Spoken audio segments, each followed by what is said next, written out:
my little poppets, mums and dads, and welcome back to story time once again. Well, Stinky and I, and of course the lovely Bo, were just pretending to be lions. We're in a very lion sort of mood here this morning, and we particularly like lions, don't we? I think out of lots of all the animals, Stinky, I think lions are one of my favourite. They certainly are. They stretch out in the sun and they creep in the long grass to stalk their prey. They are very majestic and very beautiful animals, aren't they? They most certainly are. Well, my dear poppets, speaking of lions, we've got a wonderful story time cake here.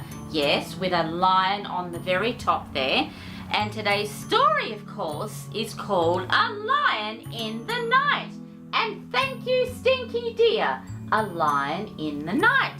And this does look like a cracker, I have to say. And yes, he does look wonderful. He's running there with his mane out. Do you like being a lion, Bo? You do? Oh yes, it's so much fun being a lion, isn't it? I think we'll continue on with our lion game, Stinky and Bo, a little bit later on. Now it's time for you two, and particularly you, Bo, because you need to have a rest. You were up last night, raiding the fridge again with Stinky, getting cheese. Oh, you're naughty. Wicked, the two of you. Oh, naughty. You need to have a rest, settle down, get comfy, and listen to the story. Good girl. Will you get comfy too, Bo, and we'll crack on, all right then? Yes. Wonderful. I'm looking forward to this one, I have to say. A Lion in the Night. Does look like a good one. And here we go, my dear poppets. There once was a baby who lived in a castle with the king, the queen, the admiral, the captain, and the general, the sergeant, and the little dog. Because she was the baby, she couldn't walk and she couldn't talk, but she could cry. Yes, well, babies do like to cry, don't they? They make a terrible noise sometimes. They go, wah, wah, wah, wah, wah, wah. Oh, terrible noise. You want to cover your ears to get away from it. Dreadful. One night, when she had been put to bed while it was still light, she made a wish. Well, there she is there, the baby, bawling her absolute eyes out there, which babies like to do. Sometimes they don't stop crying at all. They can cry forever, it seems like.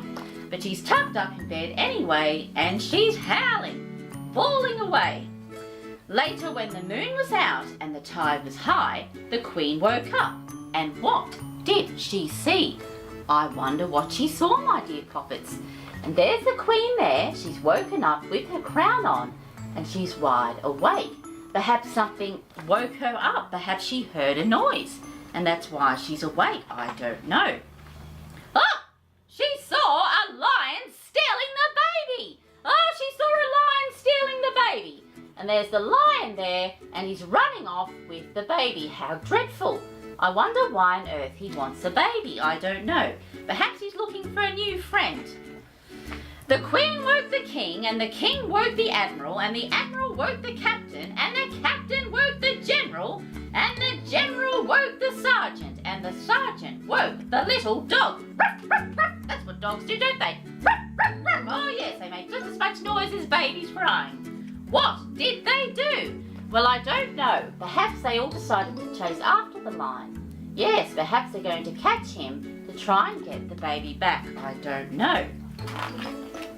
Oh, they did. They chased the lion that was stealing the baby. And there's the baby on the lion, holding onto his mane. And I have to say, my dear poppets, he looks rather happy and cheerful, riding on the back of the lion with everyone chasing after him with brooms and mops and goodness knows what else. Yes, they're all very upset, apart from the baby.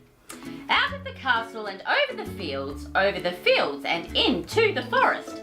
Well, there's the lion running for his life with the baby on his back, and everyone is chasing him into the forest.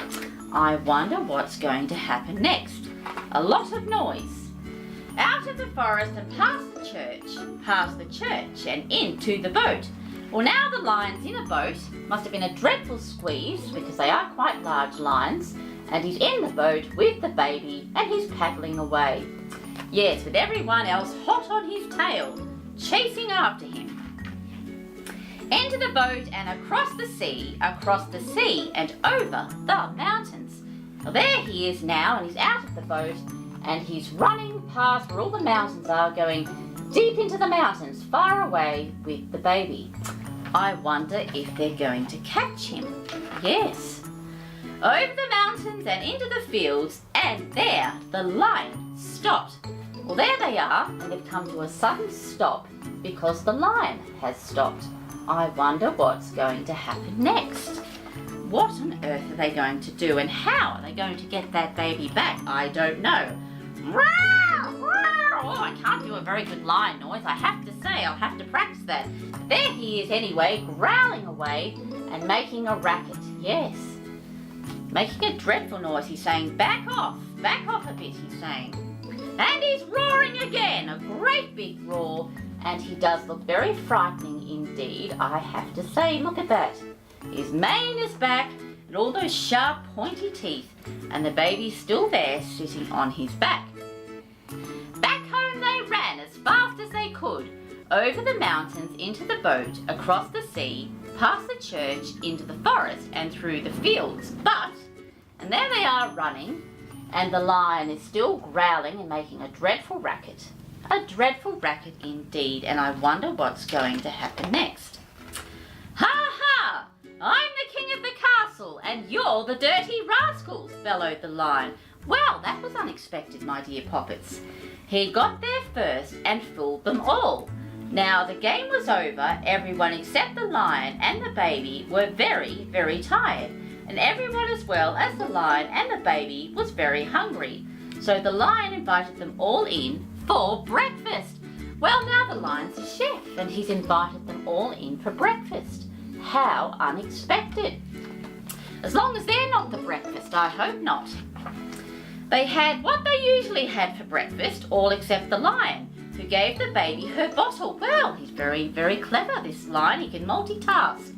Tied a napkin around his neck, then gobbled up 1 bowl of porridge, 2 eggs, a slice of hot buttered toast, some crumpets, bread and honey, fruit, yogurt, muesli, a bag of biscuits belonging to the little dog, and last of all, a big bowl of strawberries and red jelly.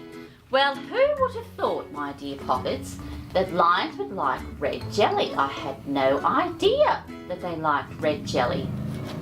He's a very, very hungry lion, and everyone seems to be having a marvellous time. Then, because it was morning, the lion, and there's everyone there in that tiny little castle there, and they seem friends with the lion now, and they're waving goodbye. So I guess the lion is off again, and he has given back the baby, which is excellent news. Yes, it's good news, Bo. He has returned the baby, and he just disappeared. And there is the cot there, and I suppose the baby's tucked up back in the cot, and the lion is gone. The end. And that was called A Lion in the Night. A very interesting book and a funny one, I have to say. Did you enjoy that, Bo? Did you like that? You did. What's that? You want to be a lion, do you? Well, perhaps you can play that game with Stinky a little bit later on.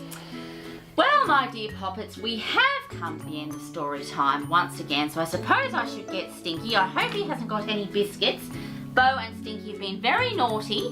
Oh yes, they've been raiding biscuits and up in the night eating cheese like they do. They sneak out of bed and they're very, very quiet because they are mice. Oh, it's not funny, Stinky. No, it's not. No, I don't like that. No more midnight feast for you two. I've had enough. Well, Stinky, you know what time it is, don't you? Yes, it's time to say goodbye to the Poppets. Well, my dear, dear Poppets, mums and dads, thank you once again for tuning in for story time. Perhaps you could make a story time cake with a lion on top, or read a book about a lion, or you could pretend to be a lion with all your claws out and roaring and growling about the house. And as always, my dear ones, thank you for watching. Take care. Until next time. Bye.